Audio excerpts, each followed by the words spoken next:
നമുക്ക് ഈ ആളൂരാൻ പറഞ്ഞ ആളുടെ മരണം നമ്മളത് വലിയൊരു ഞാൻ സത്യം പറഞ്ഞത് സംഭവം അറിഞ്ഞിട്ടുണ്ടായിരുന്നില്ല. എന്റെ ചാനലുകാർ വിളിച്ച് പറഞ്ഞിട്ടാണ് ഞാൻ ആ വിവരം അറിയണത് തന്നെ. അത് അറിഞ്ഞപ്പോൾ നമുക്ക് പറയാതിരിക്കാൻ പറ്റാത്തൊരു എന്താണെന്നറിയാത്ത ഒരു സന്തോഷമായി വന്നു എനിക്ക്. കാരണം ഞാൻ ഒരുപാട് ആഗ്രഹിക്കുന്ന ഒരു കാര്യമാണ് ഇയാളുടെ മരണം. കാരണം ഗോവിന്ദൻചാമി എൻ്റെ മകൾക്ക് സൗമ്യ എന്ന് പറഞ്ഞ എൻ്റെ മകൾക്ക് ഇത് പറ്റിയപ്പം ആ കേസിന് എതിരായിട്ട് വന്ന ഒരാളാണ്, ഗോവിന്ദൻചാമിക്ക് വേണ്ടി വന്ന ഒരാളാണ് ഇയാൾ.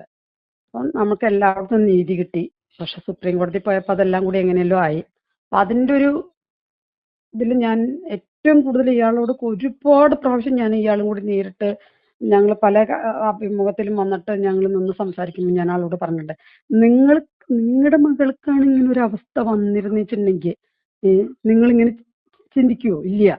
നിങ്ങൾക്കത് ഒരിക്കലും ഇത് സഹിക്കാൻ പറ്റില്ല. അതേപോലെ എൻ്റെ മകൾക്ക് ഇത് പറ്റിയപ്പോൾ എതിരായി ഇങ്ങനെ നിന്നിട്ട് ഈ കാലിന് വേണ്ടി സംസാരിച്ചു ഒരു കാലത്തിൽ ഗതി പിടിക്കില്ല. നിങ്ങളിതിനെ അനുഭവിച്ച് മരിക്കും. നിങ്ങൾ തലയിൽ ഇടുത്തി പോലെ നിങ്ങളുടെ തലയിൽ അത് വന്ന് വീഴും. അതിന് ഒരു മാറ്റവും ഞാൻ അന്ന് അത്രമാത്രം എൻ്റെ ഹൃദയം പൊട്ടി ഞാൻ അത്രമാത്രം അയാളെ ശപിച്ചിട്ടുണ്ട്. ഇന്നും ഞാൻ ശപിച്ചുകൊണ്ടിരിക്കുകയായിരുന്നു. ഇത്രയും ദിവസം ഈ ന്യൂസ് അറിയുന്ന ദിവസം വരെ അയാളുടെ ശാപം അയാളുടെ കൂടെ തന്നെ, ഞാൻ അയാളോട് പറയുന്ന ശാപങ്ങൾ അയാളുടെ കൂടെ തന്നെയായിരുന്നു. ഈ ഒരു വ്യക്തി, ഇങ്ങനെ ഒരു ആളൂരാന്ന് പറഞ്ഞ ഈ വ്യക്തി ഇല്ലാതെയായിപ്പോയി. ഇനി ഇതുപോലുള്ള ഓരോ സംഭവങ്ങൾ നടക്കണേലേക്ക് ഇതുപോലുള്ള വക്കീലുമാർ എന്നെങ്കിലും വരാതിരിക്കട്ടെ. എൻ്റെ മകൾക്ക് ഇത് സംഭവിച്ചപ്പോഴാണ് ഞാനത് അറിഞ്ഞത്. ആ ഒരു ഇതെന്താന്നുള്ള വേദന ഞാൻ ശരിക്കും ഉൾക്കൊണ്ടറിഞ്ഞത്. അത് ഇനി നാളെ ഒരാൾക്കും ഇതുപോലെ ഒന്നും വരാതിരിക്കട്ടെ.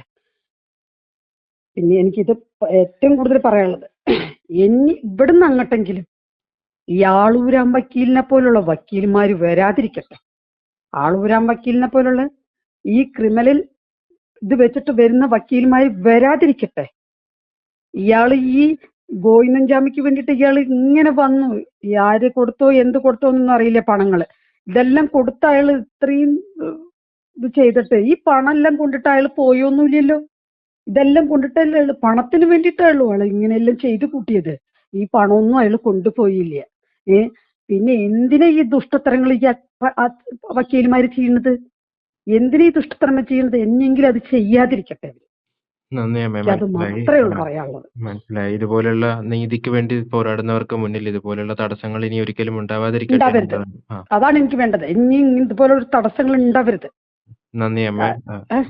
നന്ദി. നമ്മളോട് ചേർന്നതിന് വളരെ നന്ദി കേട്ടോ. ശരി ശരി.